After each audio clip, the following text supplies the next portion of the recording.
तन्हा अकेली हूं मैं, एक पहेली हूं, ये सिर्फ एक लाइन नहीं है बल्कि पूरे एपिसोड 4 का समरी है। एपिसोड 4 के बाद ये बिल्कुल क्लियर हो जाता है कि मुअम्मा कोई सिंपल फैमिली या मिस्ट्री ड्रामा नहीं है। ये एक स्लो बर्न साइकोलॉजिकल थ्रिलर है जहां असली सस्पेंस एक्शंस में नहीं बल्कि इंसानों के रवैयों, खामोशी और नजरों में छुपा हुआ है। इस एपिसोड में स्टोरी ज्यादा तेज नहीं होती लेकिन गहरी हो जाती है। हर सीन ऐसा फील देता है जैसे कुछ छुपा हुआ है जो अभी सामने आने वाला है। नए किराएदार मायरा और जुनैद सेटल हो रहे हैं। जीजी या जहानारा और उनका ओवरली केयरिंग नेचर, मोहल्ले वालों की बातें, शक और अफवाहें, और फिर जीशान का वापस आना जो पूरी हवा बदल देता है। यहीं से ड्रामा रोमांस या मिस्ट्री से निकलकर डार्क साइकोलॉजिकल जोन में एंटर करता है। सबा कमर ने इस एपिसोड में कम डायलॉग बोले हैं लेकिन इम्पैक्ट डबल है। जहां का कैरेक्टर बहुत ज्यादा पोलाइट, बहुत ज्यादा मेहमान नवाज, बहुत ज्यादा सॉफ्ट स्पोकन, और जब कोई कैरेक्टर बहुत ज्यादा परफेक्ट हो तो समझ जाओ कुछ ना कुछ गलत जरूर है। जहां हर किराएदार के साथ इमोशनल कनेक्शन बनाती है, उनके मसाइल सुनती है, उन्हें सेफ फील करवाती है, लेकिन जैसे ही बात पर्सनल या डेंजरस जोन में जाती है वो पीछे हट जाती है। यही आपका बताया हुआ फॉर्मूला है, किराएदार, इमोशनल अटैचमेंट, पार्टनर डोर, जहां का विड्रॉ होना।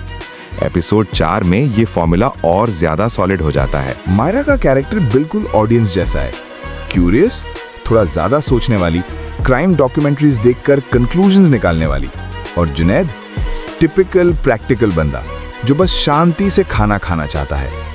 इन दोनों के थ्रू हमें जहां के बारे में डाउट क्रिएट होता है लेकिन कंफर्म कुछ भी नहीं होता, और यही ड्रामा का स्ट्रॉन्ग पॉइंट है।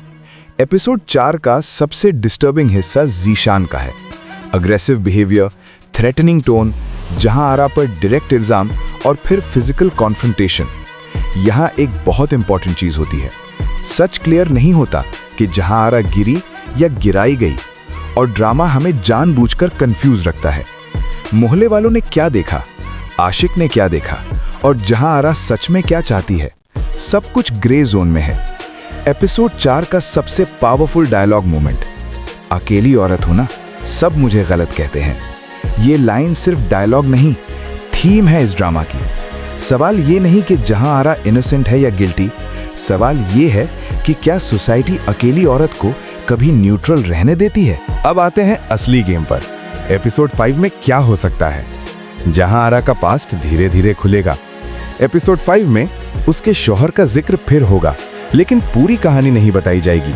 सिर्फ इतना हिंट मिलेगा कि वो जिंदा हो या ना हो, उसके लिए डेड है। मतलब ट्रॉमा रियल है, गिल्ट या रिवेंज भी हो सकता है।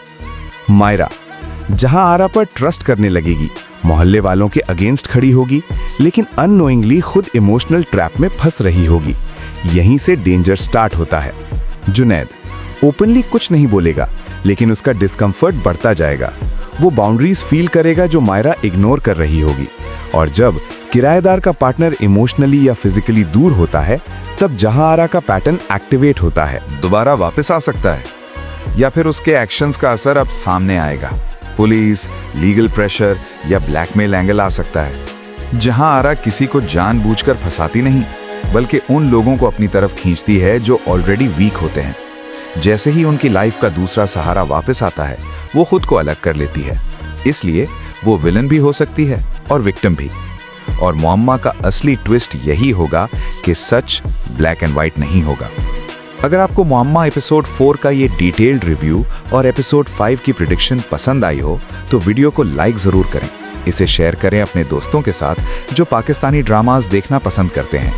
और अगर आप ऐसे ही ऑनेस्ट रिव्यूज, डीप एनालिसिस और नेक्स्ट एपिसोड प्रेडिक्शंस मिस नहीं करना चाहते तो चैनल को सब्सक्राइब करना बिल्कुल ना भूलें।